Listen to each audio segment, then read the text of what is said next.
Hello everyone, welcome back to DNS Day Night studies.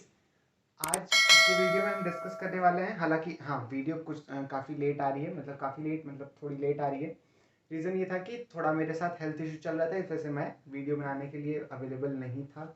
अभी भी बहुत ज़्यादा हालत सही नहीं है, बट स्टिल वीडियो देना ज़रूरी था, इसलिए आज की वीडियो में हम डिस्कस करेंगे CUET का जो नया सिलेबस, नया पैटर्न जो आपके एग्ज़ाम के लिए ऑफिशियली दे दिया गया है कि हाँ भाई यही सिलेबस है, यही पैटर्न है, इसी पे आपका एग्जाम होने वाला है ना।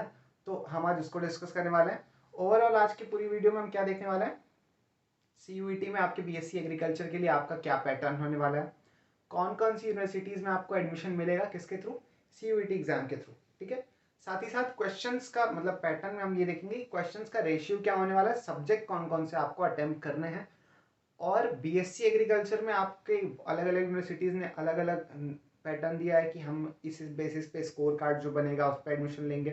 कुछ लोगों ने कहा है कि हम सिर्फ एग्रीकल्चर के बेसिस पे लेंगे। तो ये सब कुछ हम आज जानेंगे। साथ ही साथ आज के इस वीडियो में हम डिस्कस करेंगे आपका एग्रीकल्चर का जो भी पूरा सिलेबस NTA ने अनाउंस किया है ऑफिशियल वेबसाइट पे अपने, है ना, वो पूरा सिलेबस हम डिस्कस करने वाले हैं। ठीक है, लेकिन अगर आप इस वीडियो को यूट्यूब चैनल पे देख रहे हो हमारे, तो आप सबसे पहले अगर आपको वीडियो अच्छा लगता है तो वीडियो को लाइक करिए। चैनल के साथ आप अगर नए हो तो चैनल को सब्सक्राइब करना मत भूलिएगा, ताकि ऐसी इन्फॉर्मेशन आपको आगे भी मिलती रहे।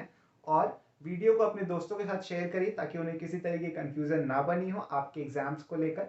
और अगर कोई भी आपको प्रॉब्लम आती है या फिर कोई सजेशन है, कोई एडवाइस है, या फिर आपको कुछ स्पेसिफिक गाइडेंस चाहिए, तो आप कमेंट बॉक्स में, या फिर आपका कोई रिव्यू है इस पूरे वीडियो को लेकर के, तो आप कमेंट्स बॉक्स में अपने कमेंट दे सकते हो। ठीक है, शुरू करते हैं हमारा आज का वीडियो। सबसे पहले हम देखेंगे सबसे इंपॉर्टेंट चीज की CUET एग्रीकल्चर में आपको कौन कौन सी यूनिवर्सिटीज अवेलेबल हो रही हैं। ठीक है, तो इसमें देखो जो हमारे आज की वीडियो का पैटर्न रहने वाला, फॉर्मेट रहने वाला है, हम बहुत ज़्यादा कंफ्यूज नहीं करेंगे, है ना। एक क्लियर कट सेंटेंस बताएंगे आपको। बहुत ज़्यादा चीज़ों को बताने से मैंने देखा कि काफ़ी लोगों ने एक एक घंटे, डेढ़ डेढ़ घंटे की वीडियो बना रखी है, और उस वीडियो को देखने के बाद एक्चुअली मैं खुद एक टाइम पे कंफ्यूज हो गया, है ना। तो बहुत ज़्यादा जब नॉलेज भी प्रॉब्लम हो जाती है लोगों के लिए, है ना। तो सीधा क्लियर कट आपको जो चीज़ें इंपॉर्टेंट हैं उन चीज़ों को एक वन लाइनर के रूप में बताया जाएगा। ठीक है, और फिर हम आगे बढ़ेंगे, है ना। तो CUET में आपकी AMU ने अपना नाम हटा लिया। उन्होंने कहा कि हम BSc एग्रीकल्चर के कोर्स में, BSc एग्रीकल्चर के प्रोग्राम में एडमिशन्स नहीं देंगे थ्रू CUET स्कोर कार्ड, है ना। तो CUET में आप करने वाले क्या वाले हो, आप एक एग्जाम दोगे, उसमें आपका स्कोर कार्ड प्रिपेयर होगा, है ना, मतलब कि आपने इस सब्जेक्ट में इतना स्कोर किया, इस सब्जेक्ट में इसका इतना स्कोर किया, और ओवरऑल आपका ये स्कोर बना है। ठीक है, और उसके बेसिस पे यूनिवर्सिटीज़ के पास आप जाओगे जब उनकी काउंसलिंग होगी, और फिर आपको एडमिशन्स प्रोवाइड किए जाएंगे। ठीक है, तो ऐसा पूरा फॉर्मेट होने वाला है। इसमें कौन कौन सी यूनिवर्सिटीज़, सबसे पहले मैंने बताया कि AMU पहले ही हट चुका है इसमें से, है ना। एक ऐसा ही मिलता जुलता एग्जाम होता है ICAR UG का। तो यहाँ पे उतने यूनिवर्सिटीज़ नहीं है। ICAR UG आपको ओवर 60 यूनिवर्सिटीज़ या फिर कॉलेजेस में एडमिशन देता है। यहाँ पे हमारे पास सिर्फ 3 यूनिवर्सिटीज़ हैं जो आपको BSc एग्रीकल्चर के प्रोग्राम में एडमिशन दे रही हैं। इसके अलावा एक गढ़वाल यूनिवर्सिटी है ना, वो आपको BSc हॉर्टिकल्चर प्रोवाइड कर रहा है। ठीक है, तो क्योंकि वो BSc हॉर्टिकल्चर है, हम उसको साइड में रखेंगे, बट स्टिल कुछ मिलता जुलता है एग्रीकल्चर से, इसलिए मैंने बता दिया कि गढ़वाल यूनिवर्सिटी सिर्फ और सिर्फ BSc हॉर्टिकल्चर के प्रोग्राम में एडमिशन्स प्रोवाइड कर रही हैं। ठीक है, अब हम आते हैं हमारे मेन 3 यूनिवर्सिटीज़ पे जिसमें आपको BSc एग्रीकल्चर में एडमिशन्स मिलने वाला है। First one obviously Banaras Hindu university, है ना, आपका BHU जो कि वाराणसी में है। Second one is Shanti Niketan, है ना, ये आपका शांति निकेतन यूनिवर्सिटी, विश्व भारती शांति निकेतन यूनिवर्सिटी, ये आपकी वेस्ट बंगाल में है ना। और थर्ड और लास्ट है हमारे पास नागालैंड यूनिवर्सिटी। नागालैंड यूनिवर्सिटी और शांति निकेतन BHU के अलावा ये दो। ठीक है, तो टोटल हमारे पास 3 हो गए, BHU, विश्व भारती शांति निकेतन यूनिवर्सिटी और नागालैंड यूनिवर्सिटी। ये तीनों ही आपको BSc एग्रीकल्चर के ऑनर्स कोर्स में, है ना, इनकी डिग्री ऑनर्स डिग्री होने वाली है, इसमें आपको एडमिशन प्रोवाइड करेंगे। ठीक है, फॉर्मेट की बात कर लेते हैं कि आपके क्वेश्चंस का फॉर्मेट क्या होने वाला है। साइड में आपको सारा कुछ दिखता जाएगा, है ना। तो देखो, इस बार फॉर्मेट कुछ इस तरीके से रखा गया है कि यूनिट 1 आपको अटेम्प्ट नहीं करना है, आपको सेकंड यूनिट अटेम्प्ट करना है। डोमेन स्पेसिफिक में हर सब्जेक्ट में आपको 50-50 क्वेश्चंस दिए जाएंगे। 50 में से आपको 40 ही अटेम्प्ट करने हैं, मतलब कि 10 क्वेश्चंस ऐसे हैं जो कि आप छोड़ सकते हो अपनी मर्जी से, है ना। तो ऐसा तो भाई बहुत ही अच्छा ऑप्शन है ये। हमारे टाइम पे हुआ रहता तो बहुत ही हमारे लिए बेनिफिशियल रहता। अच्छी चीज़ है, आपके पास ऑप्शन है कि आप कोई भी 10 क्वेश्चन छोड़ सकते हो, उससे आपके स्कोर का कुछ लेना देना नहीं। आपका स्कोर 40 क्वेश्चंस पे ही जो भी आप अटेम्प्ट करते हो उस पर प्रिपेयर होगा, है ना। तो अब बात कर लेते हैं कि आपका फॉर्मेट क्या होने वाला है यूनिवर्सिटीज़ के लिए। 3 यूनिवर्सिटीज़ में से 2 यूनिवर्सिटी ने अपना लगभग एक तरीके का फॉर्मेट रखा है, और बाकी आपके BHU बनारस हिंदू यूनिवर्सिटी ने अपने प्रीवियस फॉर्मेट को ही कंटिन्यू किया है। हाँ, थोड़े बहुत चेंजेस आए हैं, तो अब कह सकते हैं कि वो ICR UG का जैसा फॉर्मेट होता था, जहाँ पे आप 3 सब्जेक्ट कोई चूज करते थे, है ना, और 60-60 क्वेश्चन। तो क्वेश्चंस का नंबर कुछ चेंज हुआ है बस, लेकिन फॉर्मेट अब बिल्कुल ICR UG के तरह ही हो गया है। और एक और चीज़ है कि सिलेबस भी आपका डिक्टो एग्रीकल्चर का मैच कर रहा है, किससे, ICR UG से, है ना। तो पहले सबसे पहले डिस्कस कर लेते हैं बाकी की जो 2 यूनिवर्सिटीज़ हैं उन्होंने क्या कहा है। उनका कहना है कि हम सिर्फ और सिर्फ एग्रीकल्चर के मार्क्स के बेसिस पे आपका एडमिशन लेंगे, है ना। तो अगर आपको विश्व भारती शांति निकेतन यूनिवर्सिटी में एडमिशन लेना है, या फिर नागालैंड यूनिवर्सिटी में एडमिशन लेना है, you only have to opt for agriculture, ठीक है। तो आपका जो सेकेंड यूनिट है उस पर आपका जो डोमेन स्पेसिफिक सब्जेक्ट है उसमें आपको सिर्फ और सिर्फ एग्रीकल्चर अटेम्प्ट करना है ना।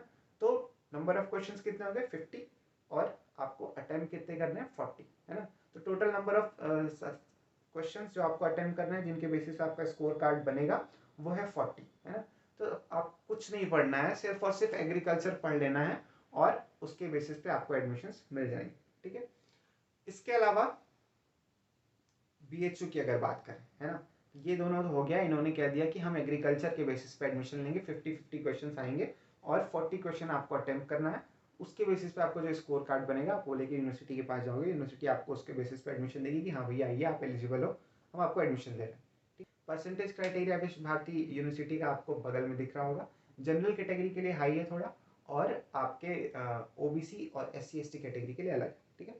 अब हम देखेंगे मेन हमारा जो सबका सपना होता है, सपना कह सकते हैं, या फिर मेरा मेरा सपना कभी नहीं था, मेरा सपना था कि मैं पंतनगर यूनिवर्सिटी में पढ़ूँ। उस टाइम पे जब मैंने एडमिशन लिया था तो मैं उसके कुछ टाइम पहले मैं शिमला घूम के आया था, तो मुझे बड़ा शौक था कि मैं पंतनगर यूनिवर्सिटी में जाके पढ़ूँ। हालांकि मोस्ट ऑफ द स्टूडेंट का सपना होता है कि वो BHU में पढ़ें, कभी ना कभी ज़िंदगी में एक बार वो BHU के स्टूडेंट बने, स्पेसिफिकली जब आप उत्तर प्रदेश और बिहार के स्टूडेंट्स की बात करते हो, ठीक है। तो अब आते हैं BHU पे, है ना, हमारा जो कि मेन चीज़ है। BHU ने कहा है कि आप 3 सब्जेक्ट्स लेके चलोगे, आपके पास टोटल 3 सब्जेक्ट कैटेगरीज अवेलेबल हैं। कौन कौन सी, PCM physics chemistry math, PCB physics chemistry biology, और PCA मतलब फिजिक्स केमिस्ट्री एग्रीकल्चर। इसमें सबसे अच्छी बात यह है कि आपका 12th में क्या सब्जेक्ट रहा है ये मैटर नहीं करता है कि आप कौन सा ऑप्शनल सब्जेक्ट चूज करने वाले हो। मतलब PC मतलब फिजिक्स और केमिस्ट्री तो सब में कॉमन है, physics chemistry you have to attempt, आपको वो करना ही करना पड़ेगा। आपका जो थर्ड सब्जेक्ट है वो आपके लिए ऑप्शनल है एक तरीके से, कि आप मैथमेटिक्स लेना चाहते हो, केमिस्ट्री लेना चाहते हो, या फिर आप एग्रीकल्चर लेना चाहते हो, है ना। इसके पहले ये हुआ करता था कि आप केमिस्ट्री सबके लिए कॉमन रहता था और मेंटल एबिलिटी, फिजिक्स मैथ एक में थे, है ना। तो अब फिजिक्स और केमिस्ट्री सबके लिए कंपलसरी है, और एग्रीकल्चर बायोलॉजी और मैथ में से आप कोई एक ले सकते हो, ठीक है। तो अब हम देख लेते हैं कि इसमें नंबर ऑफ क्वेश्चंस कितने होने वाले हैं, है ना। तो जैसे कि मैंने पहले ही बताया कि सारे सब्जेक्ट में आपके 50-50 क्वेश्चंस रहेंगे, लेकिन आपको सिर्फ 40 क्वेश्चंस ही अटेम्प्ट करने हैं फ्रॉम ईच सब्जेक्ट, है ना। तो अगर एग्जांपल ले लें कि आप फिजिक्स केमिस्ट्री और एग्रीकल्चर ले रहे हो, या फिर फिजिक्स केमिस्ट्री बायो ले रहे हो, तो आप क्या करोगे कि फिजिक्स में आपको 50 क्वेश्चंस प्रोवाइड किए गए हैं, 40 वहाँ से अटेम्प्ट करोगे। उसके बाद आपको केमिस्ट्री में 50 दिए गए हैं, 40 वहाँ से अटेम्प्ट करोगे। और फिर बायोलॉजी में 50 दिए गए हैं, आप 40 वहाँ से अटेम्प्ट करोगे, है ना। तो टोटल नंबर ऑफ क्वेश्चन आपके क्वेश्चन पेपर में 150 रहेंगे, लेकिन आपको अटेम्प्ट कितने करने हैं, 120, है ना। तो आपका नंबर ऑफ क्वेश्चन हो गया 120। अब आप इसमें जितना हाईएस्ट स्कोर कर सकते हो उतना करो, उसके बेसिस पे आपको स्कोर कार्ड प्रोवाइड किया जाएगा, और फिर आपका एडमिशन यूनिवर्सिटीज लेंगी। तो ये आपका पूरा फॉर्मेट हो गया कि आप किस फॉर्मेट पे आपका एग्जाम कंडक्ट होने वाला है ना। तो मैंने पहले मतलब एक बार फिर से बता देते हैं आपको कि नागालैंड और वेस्ट बंगाल यूनिवर्सिटी में सिर्फ और सिर्फ एग्रीकल्चर पूछा जाना है। एग्रीकल्चर के 50 क्वेश्चन रहेंगे, जिसमें से कि आपको 40 अटेम्प्ट करने हैं। BHU में क्या होने वाला है, BHU में आपके 120 क्वेश्चंस आपको अटेम्प्ट करने हैं, लेकिन आपके क्वेश्चन पेपर में 50-50 क्वेश्चंस ईच सब्जेक्ट के रहेंगे। पीसीबी, पीसीएम और पीसीए में से कोई एक आप जो कोर्स है उसका कॉम्बिनेशन चूज कर सकते हो और आपको 120 अटेम्प्ट करने हैं। क्वेश्चन पेपर में आपके 150 क्वेश्चंस रहेंगे। एक और चीज जो बहुत इंपॉर्टेंट है कि आपका ओवरऑल स्कोर कार्ड जो तैयार होगा वो तीनों कॉम्बिनेशंस को मिला के तो होगा, लेकिन फिर भी आपको हर सब्जेक्ट में अच्छा स्कोर करना जरूरी है ना। मोर देन 50% आपको, ऐसा नहीं कि जैसे हम लोग के टाइम पे क्या था कि मेरा केमिस्ट्री ठीक था बट क्वेश्चन पेपर उस साल जो बना था केमिस्ट्री बहुत गंदा था उस साल मेरा, है ना, कह सकते हैं एक तरीके से। तो मुझे 25 क्वेश्चंस में से 3 क्वेश्चंस आ रहे थे, है ना, लेकिन मैंने बहुत कोशिश करके 19 क्वेश्चन अटेम्प्ट किए, जिसमें से कि मेरे सिर्फ वही 3 सही हुए जो मुझे आ रहे थे, बाकी पूरे 16 गलत हो गए थे मेरे, है ना। तो ऐसा हुआ था। तो ऐसा अब आपको नहीं करना है, आपके पास ऑप्शन नहीं है। 40 क्वेश्चन में एटलीस्ट आपको 20 हर सब्जेक्ट में आने चाहिए, ठीक है। और बात करें पढ़ना क्या है, तो फिजिक्स, केमिस्ट्री और मैथमेटिक्स के लिए मैं कहूँगा कि NCERT is the best option, है ना। पहले भी कहा गया है कि एनसीईआरटी क्लास 12 के बेसिस पर ही आपका सारा क्वेश्चन पेपर बनने वाला है। एग्रीकल्चर में एनसीईआरटी अवेलेबल नहीं है, तो आपको एग्रीकल्चर अच्छे से मतलब पढ़ना वढ़ना होगा, सही जगह से ऑप्ट करना होगा आपको अपना एग्रीकल्चर, है ना। लेकिन बाकी सब्जेक्ट्स के लिए NCERT is the best option, है ना। तो आज के इस वीडियो में ये तो हो गया कि आपका फॉर्मेट क्या होने वाला है, नंबर ऑफ क्वेश्चन क्या होने वाला है, कौन कौन सी यूनिवर्सिटीज़ में आपको एडमिशन मिलने वाला है ना। ये यूनिवर्सिटीज़ तीनों ही आपको बीएससी एग्रीकल्चर की ऑनर्स डिग्री को प्रोवाइड करना। इससे ज़्यादा डिस्कस करेंगे आप भी कंफ्यूज होंगे, है ना, तो इससे ज़्यादा डिस्कस करने की ज़रूरत अब नहीं है। अब हम सीधे सीधे जाते हैं अपने एग्रीकल्चर के किस पे, सिलेबस पे, है ना, कि हमारा सिलेबस क्या होने वाला है। एक क्रिस्टल क्लियर सिलेबस प्रोवाइड कर दिया गया है एनटीए की तरफ से, लेकिन जितना ज़्यादा एक क्रिस्टल क्लियर है ना सिलेबस, मेरे को खुद पर्सनली ये लग रहा है कि ये इसको फॉलो अप अगर करेंगे ना तो बहुत ज़्यादा रश हो जाएगा, क्योंकि सिलेबस अगर सिर्फ वर्ड टू वर्ड देखा जाए तो सिलेबस शॉर्ट है ना। लेकिन सेम टाइम पे ये भी चीज़ है कि आपका फिजिक्स और केमिस्ट्री भी अब आ चुका है ना। जहाँ पे ये होता था कि अगर बच्चा एग्रीकल्चर पढ़ रहा है तो वो फिजिक्स नहीं पढ़ रहा है ना, लेकिन अब आपको फिजिक्स भी पढ़ना है और केमिस्ट्री भी। साथ ही साथ ये भी चीज़ आ गई कि आपको केमिस्ट्री और फिजिक्स में भी अच्छा स्कोर करना है एग्रीकल्चर के साथ साथ। एक चीज़ जो मुझे ये लगती है पर्सनली कि आपको कौन सा ऑप्शनल सब्जेक्ट लेना चाहिए, है ना, मतलब ये जो 3 आपके पास कॉम्बिनेशंस है पीसीएम, पीसीबी और पीसीए के, तो ऑब्वियसली क्योंकि बाकी की जो 2 यूनिवर्सिटी, अगर आप इस चीज़ को लेके फ्री होगी, अगर नहीं बीएचयू में एडमिशन नहीं मिला, मेरे को कहीं और एडमिशन मिल जाएगा, मैं ये शांति निकेतन मतलब वेस्ट बंगाल यूनिवर्सिटी जो है और नागालैंड यूनिवर्सिटी इसमें एडमिशन नहीं लूँगा, तब तो ठीक है, तब आप अपने मन से पीसीबी चूज़ करो, पीसीएम चूज़ करो, मतलब जिस भी सब्जेक्ट जो भी सब्जेक्ट आप कंफर्टेबल हो जिसके साथ आप उसको चूज़ कर लो। लेकिन अगर आपको ये ऑप्शन रख के चलना है कि अगर बीएचयू में नहीं हुआ तो मैं शांति निकेतन यूनिवर्सिटी या फिर नागालैंड यूनिवर्सिटी में भी एडमिशन लेने के लिए तैयार हूँ, क्योंकि ये सेंट्रल यूनिवर्सिटीज है ना। यूनिवर्सिटी होती है ना, कुछ भी कह लो। आईसीआर का एग्जाम भी आप ऑप्ट कर रहे हो, है ना, फिर भी आपको लग रहा है कि नहीं भाई एक बैकअप प्लान मेरे पास होना चाहिए, तो PCA is the best combination जो आपको अवेलेबल है। क्यों? क्योंकि आपको पीसीए है तो आपको बीएचयू एडमिशन देगा, है ना। एग्रीकल्चर रहेगा तो ही आपको ये नागालैंड और वेस्ट बंगाल यूनिवर्सिटी में एडमिशन मिलेगा, तो आप एग्रीकल्चर छोड़ नहीं सकते हो। अगर आपको इन दोनों यूनिवर्सिटीज़ में भी एडमिशन चाहिए तो आपको एग्रीकल्चर ऑप्ट करना ही करना पड़ेगा, नहीं तो आपके पास सिर्फ और सिर्फ एक ओनली ऑप्शन बीएचयू रह जाएगा, किस एग्जाम के थ्रू, सीयूईटी के थ्रू, है ना। बाकी इसके अलावा आप फ्री हो कि आप आईसीआर यूजी का एग्जाम दे रहे हो तो उसके बाद आप 60 यूनिवर्सिटीज़ में एडमिशन लेने के लिए फ्री हो, है ना। या फिर आप यूपी कैटेट का एग्जाम दे रहे हो तो आप उन 4 यूनिवर्सिटीज़ में एडमिशन लेने के लिए फ्री हो, कानपुर यूनिवर्सिटी, फैजाबाद यूनिवर्सिटी और जो Banda university plus Meerut university, है ना। तो आप इन 4 यूनिवर्सिटीज़ में लेने के लिए फ्री हो। मैं ये नहीं कह रहा हूँ कि आप मतलब अगर बीएचयू में नहीं पा रहे हो एडमिशन तो कहीं भी नहीं पाओगे। ये कह रहे हैं कि सीयूईटी एग्जाम के थ्रू जो आपको 3 यूनिवर्सिटीज़ अवेलेबल है, अगर उसमें से आपको ऑप्शन सारे ही खुले रखने अपने लिए कि अगर बीएचयू नहीं हुआ तो ये और ये नहीं हुआ तो ये, है ना, तो आपको पीसीए ही अटेम्प्ट करना पड़ेगा, क्योंकि आपके पास एग्रीकल्चर का स्कोर कार्ड रहना ज़रूरी है कि आपने एग्रीकल्चर में कितना स्कोर किया है।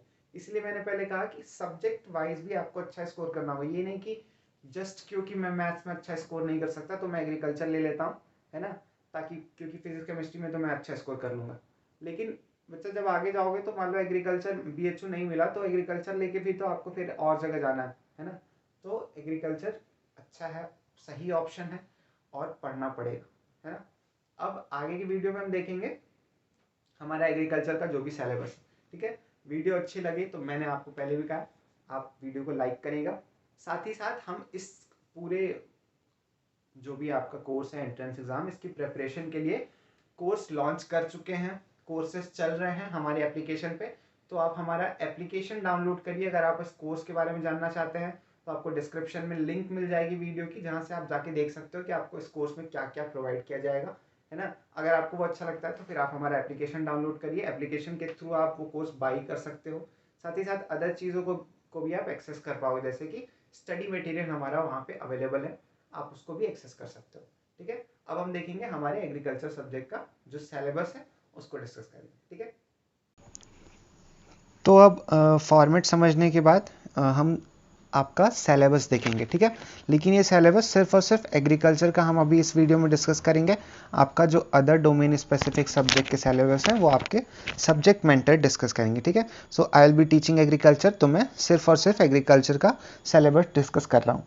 ये सिलेबस ऑफिशियली दिया गया है एनटीए की तरफ से, है ना। तो बहुत अच्छी बात है कि एक बाकायदा वेल डिफाइंड सिलेबस आपको अवेलेबल है।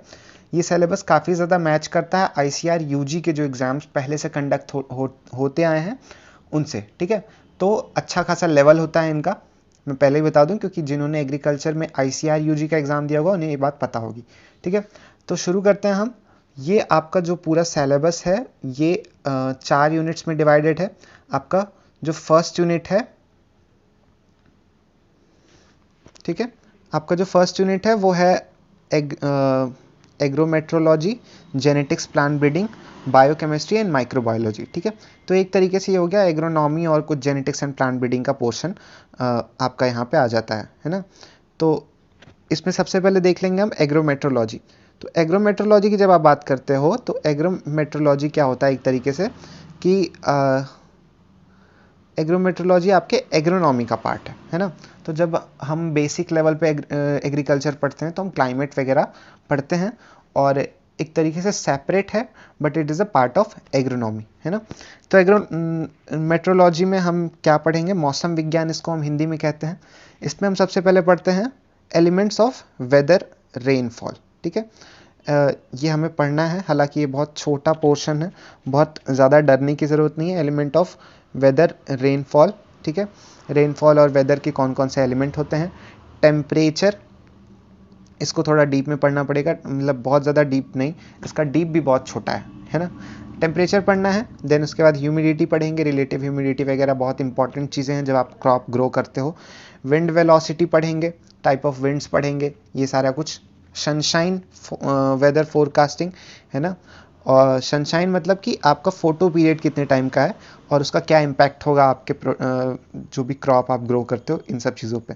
वेदर फोरकास्टिंग मतलब जब आपका मौसम जो है आप उसको पहले से भविष्यवाणी करना, ठीक है। फोरकास्टिंग मतलब पहले से उसकी बात करना कि आगे कैसा आपका वेदर होने वाला है।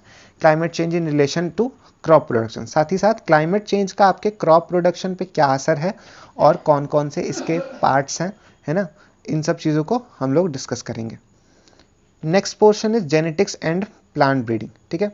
जेनेटिक्स एंड प्लांट ब्रीडिंग का पोर्शन हमने पहले भी डिस्कस किया है। जेनेटिक्स एंड प्लांट ब्रीडिंग एक प्योर कह सकते हैं आपका बॉटनी, अगर आपने एग्रीकल्चर से क्लास 12th किया हुआ है तो आप एग्रीकल्चरल बॉटनी का एक पोर्शन होता है जो कि आप क्लास 11th में पढ़ते हो, है ना। साथ ही साथ कुछ पोर्शन होता है एग्रीकल्चरल जूलॉजी, है ना, क्लास 12th में पढ़ते हैं बच्चे उसे, तो ये वो पोर्शन होता है। इसमें हम सबसे पहले क्या पढ़ेंगे, cell and its structure, cell division, mitosis, meiosis, इन सब से आप बहुत आसानी से आप रूबरू होगे अगर आपने 12th में बायोलॉजी पढ़ा है तो, है ना। कोशिका का जो भी स्ट्रक्चर होता है ना, उसको कोशिका विभाजन वगैरह, आप अगर हिंदी मीडियम से हो तो आपके लिए बता रहा हूँ, ये सब कुछ हम इसके अंदर पढ़ेंगे। Organisation of genetic material in chromosome, DNA, RNA, ठीक है। जेनेटिक मटेरियल जो आपके क्रोमोसोम्स होता है उसके बारे में स्टडी करेंगे, डीएनए और आरएनए। मेंडल लॉ, है ना, ये बहुत इंपॉर्टेंट पार्ट है। Mendel law of inheritance, reason for success of Mendel in his experiment. ये बहुत छोटा टॉपिक है, एक तरीके से कह सकते हैं कि अगर हम कह दें कि मेंडल्स लॉ पढ़ना है तो उसके अंडर ही ये सारा कुछ आ जाएगा कि रीज़न क्या था उनके सक्सेसफुल होने का, है ना। बहुत लकी थे ये सारी चीज़ें, और कौन कौन से एस्पेक्ट्स के ऊपर उन्होंने अपना एक्सपेरिमेंट किया था, ठीक है। Absence of linkage in Mendel's experiment. उसके बाद आता है क्वांटिटेटिव इनहेरिटेंस, है ना। जो क्वांटिटेटिव ट्रेट्स होते हैं उनको उनका इनहेरिटेंस जो होता है एक जनरेशन से दूसरी जनरेशन में जाने का, वो सब कुछ इसके अंदर पढ़ेंगे, है ना। कॉन्टिन्यूस एंड डिसकंटिन्यूस वेरिएशन जो कि पाया जाता है क्वांटिटेटिव जो आपके ट्रेट्स होते हैं और क्वालिटेटिव ट्रेट्स, है ना, इसी में आपका पाया जाता है कंटिन्यूस एंड डिसकंटिन्यूस वेरिएशन, ठीक है। मोनोजेनिक एंड पॉलीजेनिक इनहेरिटेंस, है ना, एक ये भी एक तरीके से क्वांटिटेटिव और क्वालिटेटिव इनहेरिटेंस जब आप पढ़ोगे तो उसी के अंदर मोनोजेनिक और पॉलीजेनिक आ जाता है। ये क्वांटिटेटिव इनहेरिटेंस और क्वालिटेटिव इनहेरिटेंस का ही दूसरा नाम है, मोनोजेनिक और पॉलीजेनिक, ठीक है। क्योंकि कुछ ट्रेट होते हैं जो कि आपके एक जीन से गवर्न हो जाते हैं, एक ही जीन के कई सारे एलील से गवर्न होते हैं, और कई सारे मतलब पॉलीजेनिक इनहेरिटेंस क्या होता है, जब आपके बहुत सारे जीन्स मिलके आपका एक कोई ट्रेट क्रिएट करते हैं, जैसे कि ह्यूमन में स्किन कलर हो गया, है ना। Role of genetics in plant breeding. Genetics का क्या रोल है प्लांट ब्रीडिंग में। Self and cross pollinated crop, method of breeding in field crop, है ना। मेथड्स ऑफ ब्रीडिंग बहुत अच्छा पोर्शन है और इससे क्वेश्चंस बहुत सारे बनते हैं, है ना। नेक्स्ट इज इंट्रोडक्शन, मतलब फील्ड क्रॉप्स में पढ़ना है। Introduction, selection, hybridisation, mutation, polyploidy, tissue and cell culture, है ना। ये सारे आपके ब्रीडिंग के मेथड्स, है ना। तो ये सारा कुछ हम इसके अंदर पढ़ेंगे, बहुत मज़ा आता है ना। ये आपका बायो की जो टीचर हैं वो कवर करेंगे। Plant biotechnology, definition, scope and in crop production, बहुत ज़्यादा रिलेवेंट नहीं रहेगा बट क्वेश्चंस बनेंगे फॉर श्योर इस टॉपिक से, ठीक है। अब नेक्स्ट इज बायोकेमिस्ट्री। आपने 11th-12th में पढ़ा हुआ है biochemistry already. PH and buffers, classification and nomenclature of carbohydrate, protein, lipids, vitamin and enzyme, ठीक है। विटामिन एंजाइम आप मेरे ख्याल से क्लास 12th में पढ़ते हो, मेरा तो एग्रीकल्चर से रहा है। अगर आपने बायोलॉजी से किया है या फिर मैथमेटिक्स से भी किया है तो शायद केमिस्ट्री में आपने ये पोर्शन पढ़ा होगा बायोकेमिस्ट्री का, ठीक है। माइक्रोबायोलॉजी, माइक्रोबियल सेल स्ट्रक्चर, इसमें पढ़ेंगे। फिर पढ़ेंगे micro organisms, algae, bacteria, fungi, actinomycetes, protozoa and virus. Role of micro organism in respiration, fermentation, organic matter decomposition, बहुत ज़रूरी पॉइंट है ये, है ना। एल्गी, बैक्टीरिया, फंजाई, एक्टिनोमाइसिट्स, ये सब का बहुत इंपॉर्टेंट रोल होता है आपके सॉइल को फर्टाइल बनाने के लिए, आपके क्रॉप प्रोडक्शन के लिए, है ना। अगर इनका बहुत मतलब ज़रूरत के जितना भी इंटरफेरेंस नहीं होगा आपके क्रॉप में, आपकी सॉइल में, तो आपका क्रॉप प्रोडक्शन अच्छा नहीं होगा, ठीक है। तो ये बहुत इंपॉर्टेंट टॉपिक है, बहुत इंपॉर्टेंट पार्ट है आपके, न सिर्फ एंट्रेंस एग्जाम के लिए बल्कि आगे के लिए भी। नाइट्रोजन फिक्सेशन वगैरह जो प्रोसेसेस होते हैं उसमें भी इनका बहुत बड़ा रोल होता है ना। नेक्स्ट आपका यूनिट जो आता है live stock production, animal husbandry and dairy sciences का ये पोर्शन है। लाइव स्टॉक प्रोडक्शन मतलब कि हिंदी में से कहेंगे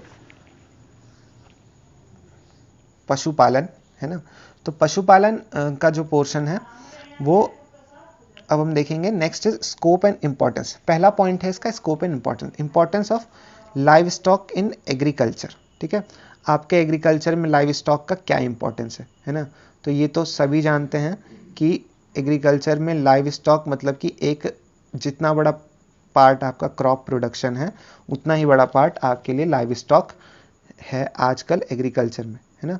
क्योंकि आप पोल्ट्री बहुत इंपॉर्टेंट पार्ट है, कैटल्स आपके लिए बहुत इंपॉर्टेंट चीज़ है ना। आप उनसे अलग अलग प्रोडक्ट्स लेते हो, घी, बटर, दूध, ये सब कुछ। White revolution in India, important breeds, Indian exotic, distribution of cow, buffalo, poultry in India, है ना।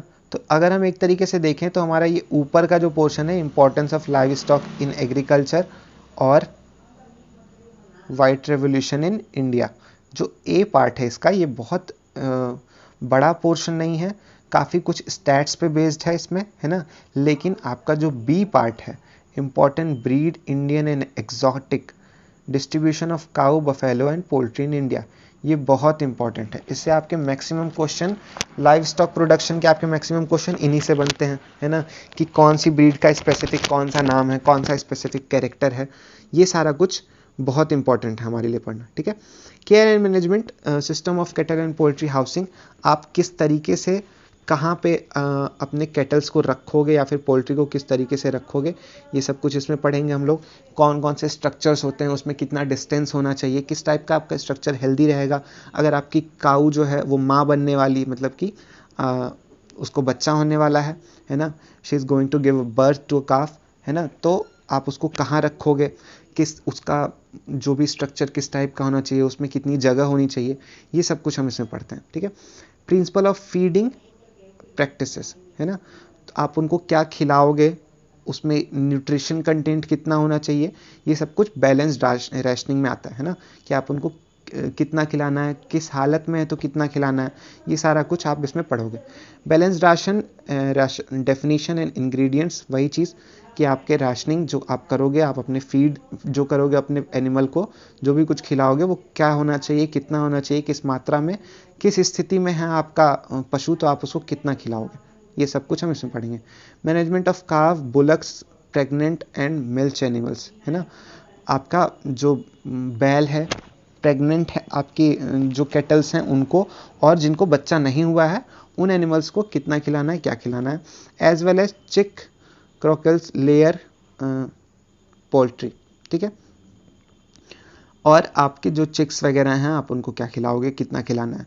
Sign of sick animals, symptom of common disease, है ना, कुछ कॉमन डिजीज़ होते हैं, बहुत इंपॉर्टेंट होते हैं, उनका क्या क्या सिम्टम होता है, क्या असर दिखाई देता है आपके एनिमल के ऊपर, और उसको आप किस तरीके से प्रिवेंट कर सकते हो, कंट्रोल कर सकते हो, या फिर आप उनका किस तरीके से इलाज किया जा सकता है, ठीक है।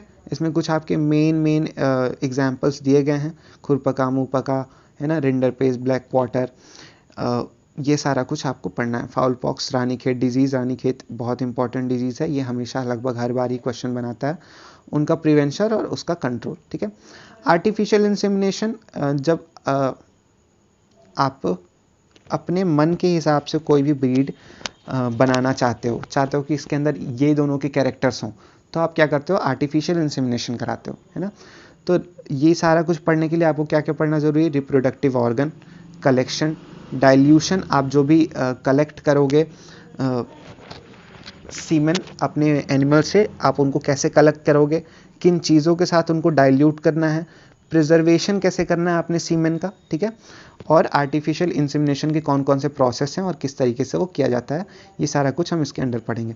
Role of artificial insemination in cattle improvement, है ना, इसका क्या रोल है कि आपके ग्रेडिंग अप करते हो एक तरीके से आप, है ना, आप अच्छी क्वालिटी के कैटल्स बनाते हो, ठीक है। और कुछ मिल्क प्रोडक्ट्स, उनकी मार्केटिंग और उनकी प्रोसेसिंग के बारे में भी हम इसमें पढ़ेंगे।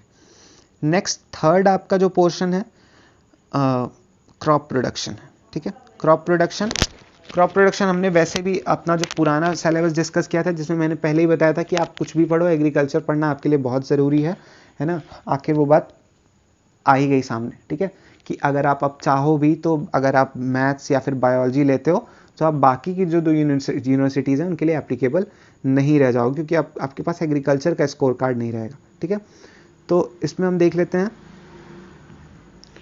First is target and achievement of food grain production in science since independence and its future projection sustainable. जब से हम आज़ाद हुए हैं तब से लेके क्या क्या हमारे टारगेट रहे, पंचवर्षीय योजनाएं क्या थी, हमने उसको कितना अचीव किया फूड ग्रेन प्रोडक्शन में, ठीक है, ये सारा कुछ, और हमारा फ्यूचर में क्या प्लान है क्रॉप प्रोडक्शन को लेके, ये सब कुछ पढ़ना है।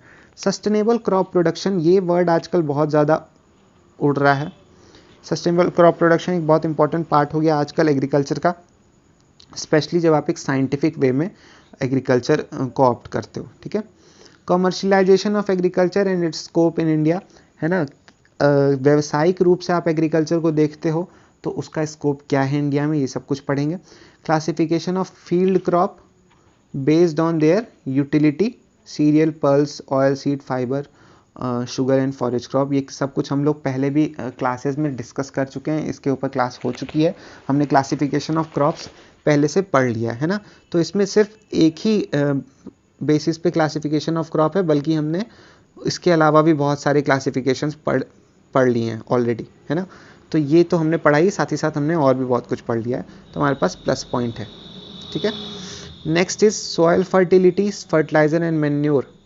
तो ये एक तरीके से हो गया आपका सॉयल साइंस का पोर्शन, है ना, सॉयल साइंस का पोर्शन है। तो अब इसमें क्या क्या है, सॉयल फर्टिलिटी, सॉयल पढ़ना है, सॉयल पीएच पढ़ना है, सॉयल टेक्सचर, सॉयल स्ट्रक्चर्स, है ना। तो ये हो गया आपकी physical property of soil, soil organism, biological property of soil, soil tilth, soil fertility and soil health, ठीक है। तो ये आपकी प्रॉपर्टीज ऑफ सॉयल हो गई। इसके अलावा इसमें क्या क्या पढ़ रहे हैं हम, इसेंशियल प्लांट न्यूट्रिएंट, है ना, क्राइटेरिया ऑफ इसेंशियलिटी वगैरह इसमें हम पढ़ेंगे। देयर फंक्शन, डेफिशिएंसी, सिम्टम्स, कौन कौन सी न्यूट्रिशन की डेफिशिएंसी होने पे कौन कौन से सिम्टम्स आते हैं और किस किस न्यूट्रिशन का क्या क्या काम है आपके प्लांट में, ये सब कुछ हम इसके अंदर पढ़ेंगे। सॉइल टाइप ऑफ इंडिया ये भी पढ़ना है, एंड देयर कैरेक्टरिस्टिक, ठीक है। कौन कौन सी सॉइल की टाइप हमारे इंडिया में अवेलेबल है, साथ ही साथ उनकी क्या क्या कैरेक्टर्स है। जैसे आपका ब्लैक सॉइल हो गया महाराष्ट्र में, है ना, ब्लैक कॉटन सॉइल। तो ब्लैक कॉटन सॉइल में क्या है कि उसके अंदर बहुत ज़्यादा ऑर्गेनिक मैटर कंटेंट पाया जाता है ना। तो ये सब कुछ इसमें हम पढ़ेंगे। Next is soil type of India and organic manure, common fertiliser including straight, complex fertiliser mixture and bio fertiliser. ये बायो फर्टिलाइजर का कॉन्सेप्ट भी आजकल बहुत ज़्यादा उड़ रहा है, जैसे सस्टेनेबल एग्रीकल्चर है। Organic manure, common fertiliser including straight, complex. तो एक तरीके से हमें टाइप्स ऑफ फर्टिलाइजर पढ़ना है और ऑर्गेनिक मैन्योर को पढ़ना है ना। Integrated nutrient management system, integrated nutrient management system क्या है, बहुत इंटरेस्टिंग चीज़ है। जैसे आपका सस्टेनेबल एग्रीकल्चर है, इंटीग्रेटेड पेस्ट मैनेजमेंट है, वैसे ही आपका इंटीग्रेटेड न्यूट्रिएंट मैनेजमेंट है, ठीक है। ये सब कुछ पढ़ेंगे हम, बहुत मज़ा आने वाला है। इरिगेशन एंड ड्रेनेज, ये आपका वाटर मैनेजमेंट का पार्ट है, which is also a part of agronomy, है ना। तो ये हमारा एक तरीके से एग्रोनॉमी का ही पार्ट है। जब आप एग्रोनॉमी पढ़ते हो तो उसी के under agrometeorology, irrigation and drain, water management, weed management, ये सब कुछ एग्रोनॉमी के ही अंडर आता है ना। तो इरिगेशन एंड ड्रेनेज में हमें पढ़ना है सोर्स ऑफ इरिगेशन, इंडिया में कौन कौन सा सोर्स है इरिगेशन का, rain, canals, tank, river, well, tubewell. Scheduling of irrigation based on critical stages of growth, है ना। तो जैसे आपकी क्रॉप में कुछ स्पेसिफिक क्रिटिकल स्टेजेस होती हैं, जैसे कि गेहूं में 5, धान में 3, ये सब कुछ, ठीक है। हालांकि कहीं कहीं गेहूं में 6 क्रिटिकल स्टेजेस को भी मेंशन किया गया है ना। क्रिटिकल स्टेज ऐसी स्टेज होती है जबकि आपको देना ही देना है पानी, आप अपने प्लांट को आप उस टाइम पे पानी प्रोवाइड करोगे ही करोगे। अगर आप उस टाइम पे नहीं प्रोवाइड करोगे तो प्लांट का या तो प्रोडक्शन कम हो जाएगा, या तो प्लांट ख़त्म हो जाएगा, आपका प्लांट आपका डेड हो जाएगा, है ना। उसके बाद आता है time interval, soil moisture content, weather parameter, ठीक है। कितना टाइम का इंटरवल होना चाहिए, सॉयल मॉइस्चर कंटेंट क्या होता है ना, कि सॉयल ने कितना अपने अंदर नमी को बनाए रखा है। वेदर पैरामीटर्स कौन कौन से हैं जो कि आपके इरिगेशन और ड्रेनेज को डिफाइन करते हैं, ठीक है। जिनके बेसिस पे वेदर मतलब आपके मौसम के कौन कौन सी ऐसी चीज़ें जिनके आधार पे आप डिसाइड करते हो कि आपका इरिगेशन देना है कि ड्रेनेज करना है, ये सब कुछ, ठीक है। वाटर रिक्वायरमेंट ऑफ क्रॉप, आपकी क्रॉप की क्या वाटर रिक्वायरमेंट है, ये सब पढ़ेंगे। Method of irrigation and drainage, ये बहुत इंपॉर्टेंट पॉइंट है, एक तरीके से कह लें तो इस पूरे पॉइंट का मतलब ही ये पॉइंट है, method of irrigation and drainage. सबसे बड़ा पोर्शन इसके अंदर यही होने वाला है। वाटर शेड मैनेजमेंट, है ना। वाटर शेड मैनेजमेंट भी एक बहुत इंपॉर्टेंट चीज़ है, एक तरीके से कह सकते हैं सस्टेनेबल एग्रीकल्चर की तरफ एक कदम है।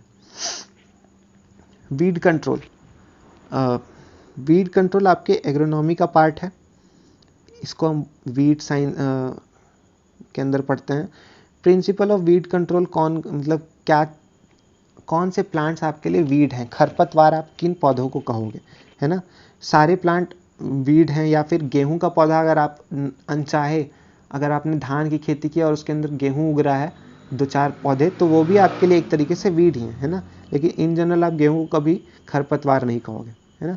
तो ये सब चीज़ों के क्या प्रिंसिपल्स हैं, ये सब कुछ हम इसके अंदर पढ़ेंगे। Method of weed control, weed control कौन कौन से मेथड्स हैं, कल्चरल मेथड हैं आपके पास, उसके अलावा मैकेनिकल मेथड हैं, केमिकल मेथड हैं, बायोलॉजिकल मेथड है ना, इंटीग्रेटेड वीड मैनेजमेंट है, ये सारा कुछ हम इसके अंदर पढ़ने वाले हैं। नेक्स्ट इज क्रॉप प्रोडक्शन तो क्रॉप प्रोडक्शन बहुत इंपॉर्टेंट पार्ट है, एक तरीके से पूरी की पूरी एग्रोनॉमी आपकी क्रॉप प्रोडक्शन के ऊपर ही बेस्ड होती है। इसमें हम सबसे पहले पढ़ेंगे सीड बेड प्रिपरेशन, मतलब कि बीज शैया तैयार करना। सीड ट्रीटमेंट, आपके बीज को शोधित करना। Time and method of sowing and planting, कौन कौन से विधियों से आप अपने पौधे को लगाते हो, समय क्या होना चाहिए आपके पौधे को लगाने का, सीड रेट क्या होना चाहिए, है ना, बीज दर क्या होनी चाहिए आपकी, साथ ही साथ dose, method and time of fertiliser application, fertiliser कितनी मात्रा में डालना है, कब डालना है और किस तरीके से डालना है, ये सब कुछ इसके अंदर पढ़ेंगे।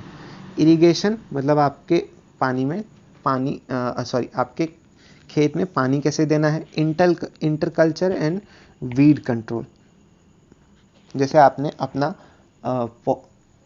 पौधा जो है वो लगा दिया, वो उग रहा है, उसमें भी अगर आप वीड कंट्रोल, जो आपके खरपतवार हैं उनको किस तरीके से मैनेज करते हो, वो सब कुछ इसके अंदर हम पढ़ेंगे, है ना। हाथ से उखाड़ते हो या फिर होइंग करते हो, या फिर ये सारा कुछ इसके अंदर आता है। Common paste and disease, common paste disease caused by bacteria, fungi, virus and nematode and their control. तो ये एक तरीके से हो गया आपके प्लांट प्रोटेक्शन का पार्ट, ठीक है। प्लांट पैथोलॉजी में जो भी हम पढ़ते हैं एंटमोलॉजी प्लस प्लांट पैथोलॉजी, है ना, क्योंकि यहाँ पे पेस्ट दिया गया है तो ये एंटमोलॉजी का पोर्शन हो गया, और डिजीज़ है तो ये प्लांट पैथोलॉजी का पोर्शन हो गया, है ना। तो यहाँ पे हम पेस्ट और डिजीज़ दोनों को पढ़ेंगे, उनके कॉजिंग ऑर्गेनिज्म कौन कौन से हैं, है ना, कौन कौन से पेस्ट की वजह से कौन कौन, मतलब कि किन किन कीटों के कारण क्या चीज़ें हो रही हैं, कौन सी बीमारियाँ किस फंजाई के कारण लग रही है, कौन से बैक्टीरिया, वायरस, नेमेटोड के कारण लग रही है, और उसका किस तरीके से हम उसको कंट्रोल कर सकते हैं, ठीक है। इसके बाद आता है integrated pest management. Integrated pest management मैंने पहले बताया कि इंटीग्रेटेड पेस्ट मैनेजमेंट क्या होता है, एक तरीके से कि एक स्पेसिफिक लेवल जहाँ तक कि आपके अगर पेस्ट आपकी क्रॉप को डैमेज कर रहा है तो आप उसको एक डैमेज नहीं मानोगे, है ना, तब तक आप कोई एक केमिकल एक्शन नहीं लोगे उन पेस्ट के खिलाफ, ठीक है। तो इंटीग्रेटेड पेस्ट मैनेजमेंट का बेस यही होता है कि एक लेवल होता है जहाँ तक कि आप उसको डैमेज ना मानते हुए उनके खिलाफ कोई एक्शन नहीं लेते हो, तो उससे क्या होता है कि आपकी सॉइल के ऊपर भी कोई बुरा असर नहीं पड़ता, आपके प्लांट्स के ऊपर भी कोई बुरा नहीं असर पड़ता है केमिकल्स का, ठीक है।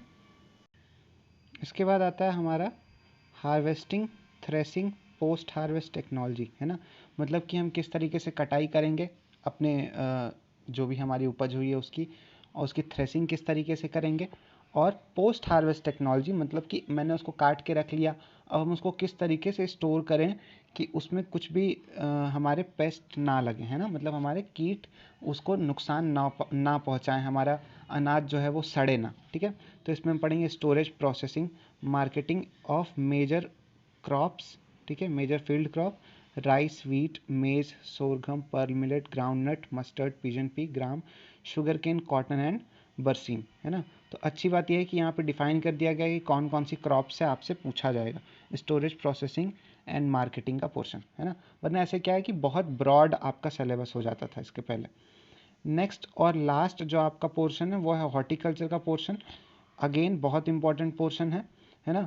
तो इसमें बहुत ज़्यादा कुछ आपको अलग देखने को नहीं मिलेगा, इसमें आपको सबसे पहले पढ़ना है importance of fruit vegetable in human diet, है ना, कितना कंजप्शन करना चाहिए, कितना अवेलेबल है, और क्या क्या विटामिन्स प्रोवाइड करता है, ये सब कुछ पढ़ेंगे। उसके बाद आता है क्रॉप डाइवर्सिफिकेशन, प्रोसेसिंग इंडस्ट्री, फिर उसके बाद हम देखेंगे ऑर्चार्ड्स, लोकेशन लेआउट, है ना, मतलब कि आप जब बगीचा लगाते हो तो आपको कौन सा लोकेशन सेलेक्ट करना है, उसको आप किस तरीके से आप उसका लेआउट क्रिएट करते हो कि कहाँ पे कौन सी चीज़ होनी चाहिए, क्या क्या चीज़ें इंपॉर्टेंट हैं आप जब एक बगीचा बनाते हो। ऑर्नामेंटल गार्डनिंग, है ना, सजावटी फूलों की जो गार्डनिंग होती है उनकी गार्डनिंग, और किचन गार्डन, ठीक है। किचन के पर्पज़ से जो आप पर्सनल यूज़ के लिए आप गार्डन प्लांट करते हो उसको बोलते हैं किचन गार्डन, ये सब कुछ इसके अंदर पढ़ना है। इसके बाद हम देखेंगे प्लांटिंग सिस्टम्स, है ना, जिस तरीके से हमने एग्रोनॉमी में सोइंग, टाइप ऑफ सोइंग देखा था, वैसे ही हम यहाँ पे देखेंगे प्लांटिंग सिस्टम, और ट्रेनिंग, प्रूनिंग, ये दोनों मान लीजिए, ट्रेनिंग, प्रूनिंग कैनोपी मैनेजमेंट का पार्ट होता है कि आप अपने पौधे को किस तरीके से शेप दे रहे हो कि उसमें ज़्यादा से ज़्यादा आपका पौधे पे ईल्ड आपकी लग पाए, साथ ही साथ एक क्वालिटी प्रोडक्ट उसमें निकले, है ना, ऐसा ना हो कि बहुत ज़्यादा फल निकल आए हैं लेकिन फल बढ़ नहीं पाए। जैसे पपीते में देख लो, अगर आप सही से उसको मैनेज नहीं करोगे तो कभी कभी क्या होता है कि बहुत ज़्यादा फल लग जाते हैं और जगह ना होने की वजह से फल पूरी तरीके से बढ़ नहीं पाते हैं।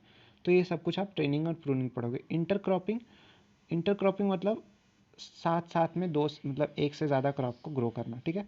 Protection from Frost and sunburn, ज़्यादा धूप और ज़्यादा ठंड से अपनी क्रॉप को किस तरीके से बचाओगे, ये सब कुछ हम इसमें पढ़ते हैं, है ना। Tree shrub climber annual perennial definition, ठीक है, एंड एग्जाम्पल्स। ट्री क्या होता है, शर्ब क्या होता है मतलब झाड़ियाँ क्या होती हैं, क्लाइंबर मतलब चढ़ने वाले पौधे कौन से होते हैं, एनुअल पेरेनियल तो एक तरीके से हम कह सकते हैं कि ये क्लासिफिकेशन ऑफ हॉर्टिकल्चरल प्लांट है ना। तो ये भी बहुत अच्छा पोर्शन है, बहुत मज़ा आता है पढ़ने में, बहुत ईजी है पढ़ने के लिए, ठीक है। प्रोपोगेशन आपके हॉर्टिकल्चर में सबसे इंपॉर्टेंट पार्ट होता है। प्रोपोगेशन मतलब अगर आपको एक पौधे से ज़्यादा पौधा बनाना है तो किस तरीके से बनाओगे, एसेक्सुअल मेथड यूज़ करोगे जैसे कि कटिंग, बडिंग, लेयरिंग, ग्राफ्टिंग, या फिर सेक्सुअल मेथड मतलब कि सीड के जरिए, बीज के जरिए आप करना चाहोगे, ठीक है। Next is cultivation practices, processing and marketing of fruits, mango, papaya, banana, guava, citrus, grapes, ठीक है। कल्टीवेशन किस तरीके से करना है, तो ये सबसे अच्छी बात है कि इसमें स्पेसिफिकली आपका बता दिया गया कौन कौन सी क्रॉप पढ़नी है। इसमें हमें पढ़ना है मैंगो, पपाया, बनाना, गुआवा, है ना, सिट्रस फ्रूट्स पढ़ने हैं और ग्रेप्स पढ़ने हैं। उसके अलावा वेजिटेबल्स में क्या क्या पढ़ना है, रेडिश पढ़ना है, मूली, गाजर, आलू, प्याज, cauliflower, brinjal, tomato, spinach and cabbage, है ना, मतलब कि फूल गोभी, पत्ता गोभी, बैंगन, टमाटर और पालक, ये पढ़ना है। उसके बाद फ्लावर्स में हमेशा प्रॉब्लम होती थी कि फ्लावर का क्या होगा आपका सिलेबस, तो अच्छी बात यह है कि इस बार फ्लावर में भी आपको मिल गया है। फ्लावर में नॉर्मली ग्लैडियोलस और रोजेस सब लोग पढ़ के जाते थे, बट क्राइसेंथेमम और मैरीगोल्ड ज़्यादा लोग नहीं पढ़ के जाते थे और कभी कभी पूछ लेते थे इनसे क्वेश्चंस, है ना। तो फ्लावर्स में भी हमें डिफाइन कर दिया गया है, तो अच्छी बात है कि अब थोड़ा पढ़ना आसान रहेगा। साथ ही साथ इसके बाद है principle and method of fruit and vegetable preservation. Food preservation आजकल एक बहुत बड़ा इंपॉर्टेंट पॉइंट है कि आप फूड को कितना दिन तक रख सकते हो, है ना, किस तरीके से रखोगे उसको, किस तरीके से प्रिजर्व करके रखोगे, और preparation of jelly, jam, ketchup, chips and their packing. इसमें एक बहुत TSS वगैरह पढ़ना पड़ता है, ये कुछ इंपॉर्टेंट एक तरीके से कह लें स्टैट्स होते हैं हर क्रॉप के, हर फ्रूट के, हर जैम के, हर जेली के, है ना, अलग अलग होते हैं। तो ये बस एक सिंपल सी लिस्ट होगी जो कि आपको मिल जाएगी और आप उसके ज़रिए पढ़ सकते हो, हालांकि क्लासेस तो रन करेंगे। सबसे अच्छी बात कि बहुत कॉम्पैक्ट सिलेबस है, बहुत वेल डिफाइंड सिलेबस है, पढ़ने के लिए आसान रहेगा आप सब लोगों को, है ना। सिर्फ 3 पेजेस का सिलेबस है। अगर एक्चुअली इसी सिलेबस से पूछेगा, बहुत हाई चांसेस हैं कि आप बहुत बढ़िया स्कोर करने वाले हो, क्योंकि सिलेबस बहुत कम है इन कंपैरिजन जो सिलेबस हमने डिस्कस किया था पहले, या फिर प्रीवियसली जिस सिलेबस से आपका क्वेश्चन पेपर बनते थे BSc एग्रीकल्चर के, अगर उसको देखा जाए तो इन कंपैरिजन आपको बहुत अच्छा और छोटा सिलेबस मिला है। क्योंकि हर बार क्या होता था कि क्या पूछेगा किसी को नहीं पता है, कभी भी वो लोग कुछ भी पूछ लेते थे, है ना। तो इस वजह से प्रॉब्लम हुआ करती थी किस किस चीज़ में, एग्रीकल्चर में। एग्रीकल्चर में ज़्यादा दिक्कत थी। जैसे पिछली बार का पेपर देख लीजिए तो आपको 30 क्वेश्चन ऐसे पूछ लिए गए थे जो कि अननोन टाइप के थे, या फिर कह सकते हैं कि बिल्कुल ही अलग फॉर्मेट में पूछे गए थे, है ना। तो आई होप कि इस बार ऐसा कुछ ना हो। हाँ, हालांकि जो क्वेश्चंस का लेवल होता है वो अगर आप सोच रहे हो कि इसके अकॉर्डिंग होगा तो सॉरी, अगर ICR में देखा जाए तो ICR में भी कुछ इसी टाइप का सिलेबस है, बट उसमें जो क्वेश्चन का लेवल होता है वो बहुत हाई होता है ना। तो अब हमें कोशिश करनी है कि हम अपना तैयारी पूरा रखें ताकि कभी भी हमें कोई दिक्कत ना आए, ठीक है। तो आज की वीडियो में इतना ही। आगे हम देखेंगे जो भी हमारा सिलेबस है, अब हम उसको पढ़ना शुरू करेंगे। 2-3 वीडियोस आपके पास पहले से हैं, है ना, तो आप उनको देखते रहिए उन वीडियोस को, और बाकी के वीडियोस अब आपको रेगुलरली मिलना शुरू हो जाएंगे। बीच में मेरी तबीयत बहुत ज़्यादा ख़राब थी, मैंने पहले भी मेंशन किया, और अभी भी बहुत ज़्यादा अच्छी नहीं है, इसीलिए हालांकि मैं इस तरीके से कभी भी पावर पॉइंट या फिर ऐसी वीडियोस देता नहीं हूँ, बट क्योंकि तबीयत ख़राब है, बोर्ड पे बहुत ज़्यादा वीडियो नहीं बना सकते हैं खड़े होकर, इसलिए आपको इस तरीके से वीडियो दी जा रही है। ये आपको जो PDF है ये आपको ऐप पे प्रोवाइड कर दिया जाएगा। साथ ही साथ कोशिश करेंगे कि आपको डायरेक्टली यूट्यूब चैनल से भी मिल जाए, है ना। नहीं मिलेगा तो आप हमारे ऐप को डाउनलोड करिए, DNS एजुकेयर ऐप को, और आप वहाँ से प्ले स्टोर से इस ऐप को डाउनलोड कर सकते हो, है ना, और आप वहाँ से इसको ईजिली एक्सेस कर सकते हो। आज के वीडियो में इतना ही। Thank you.